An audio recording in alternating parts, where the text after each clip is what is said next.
teman-teman pencari ilmu. Nah, kenalin aku Niken sebagai host hari ini. Nah, kali ini kita akan membahas materi mengenai taksonomi Bloom. Untuk itu, mari kita saling mengenal dengan para narasumber hari ini. Halo Apri. Halo Niken. Nurul Amita dan juga Salsabila. Halo semua. Teman pencari ilmu, karena kita udah kenalan sama para narasumber hari ini yang cantik-cantik, langsung saja yuk kita masuk ke sesi pembahasan yang akan dibahas. Oke teman-teman, ada yang tahu tentang taksonomi Bloom? Aku Niken. Jadi, taksonomi Bloom adalah struktur hierarki yang mengidentifikasi keterampilan berpikir, mulai dari jenjang yang rendah hingga juga jenjang yang tinggi.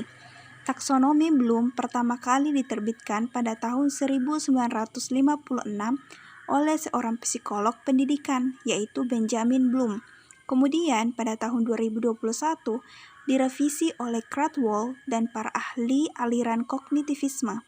Hasil revisi ini yang kita kenal dengan nama revisi taksonomi Bloom. Nah, revisi yang dibuat hanya pada ranah kognitif saja dengan menggunakan cara kerja. Wah, ternyata ilmu taksonomi Bloom itu luas juga ya. Benar sekali nih kan. Selain itu, tadi dijelaskan kalau taksonomi Bloom itu terbagi menjadi 3, yaitu ranah kognitif. Ranah ini meliputi kemampuan menyatakan kembali konsep atau prinsip yang telah dipelajari, yang berkenaan dengan kemampuan berpikir, kompetensi memperoleh pengetahuan, pengenalan, pemahaman, konseptualisasi, dan penentuan, kemudian penalaran. Kalau itu aku juga tahu, yang dimana ranah afektif adalah ranah yang berhubungan dengan sikap, nilai, perasaan, emosi, serta derajat penerimaan atau penolakan suatu objek dalam kegiatan belajar mengajar. Selanjutnya yaitu ranah psikomotor. Ranah ini meliputi kompetensi yang melakukan pekerjaan dengan melibatkan anggota badan, serta kompetensi yang berkaitan dengan gerakan fisik atau motorik yang terdiri dari gerakan refleks, keterampilan gerakan dasar, kemampuan perseptual, ketepatan, keterampilan kompleks, serta ekspresif dan interpretatif. Terima kasih loh teman-teman atas informasinya. Terus dari semua pemahaman mengenai pembagiannya, emangnya nggak ada nih unsur-unsur tentang itu? Ada dong, jadi ranah kognitif dibagi menjadi beberapa bagian lagi. Yang pertama, pengetahuan. Nah, pengetahuan merupakan kemampuan yang menuntut peserta didik untuk dapat mengenali, mengingat, memanggil kembali tentang adanya konsep, prinsip, fakta, ide, rumus-rumus, istilah, dan nama.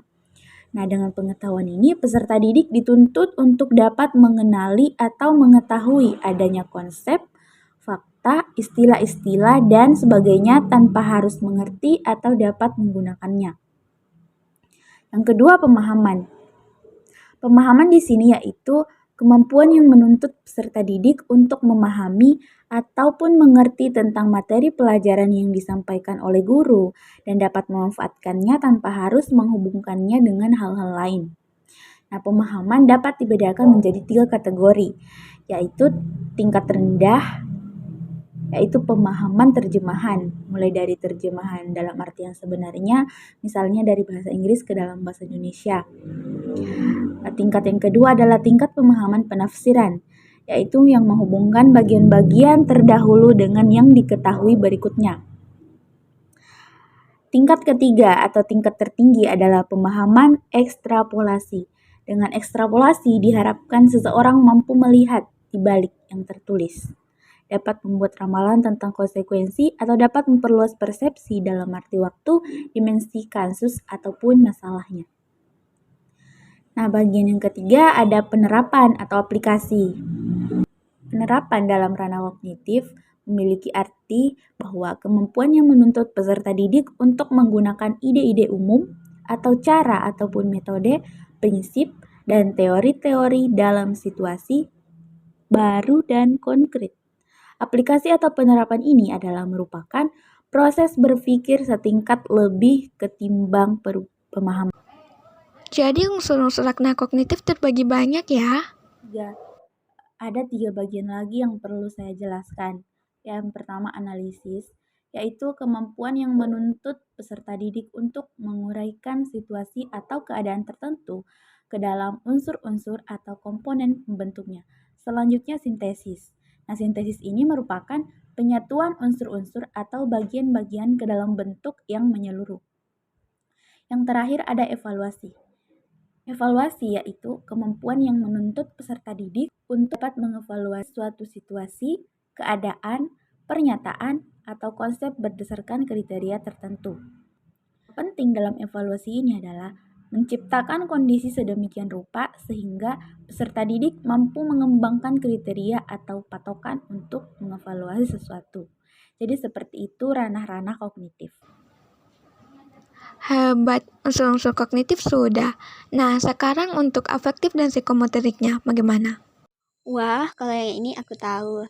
Jadi, unsur-unsur dari ranah afektif yaitu ada accepting yang berarti penerimaan, responding yang berarti menanggapi, following yang berarti penilaian, organisasi yang berarti mengelola, serta ada karakteristik.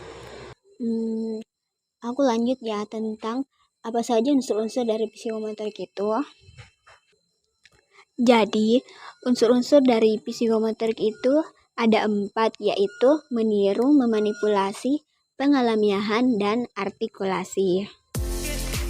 Keren banget afektif, semoga kita bisa jadi mahasiswa yang seperti itu ya. Wah, jadi taksonomi Bloom itu emang luas sekali.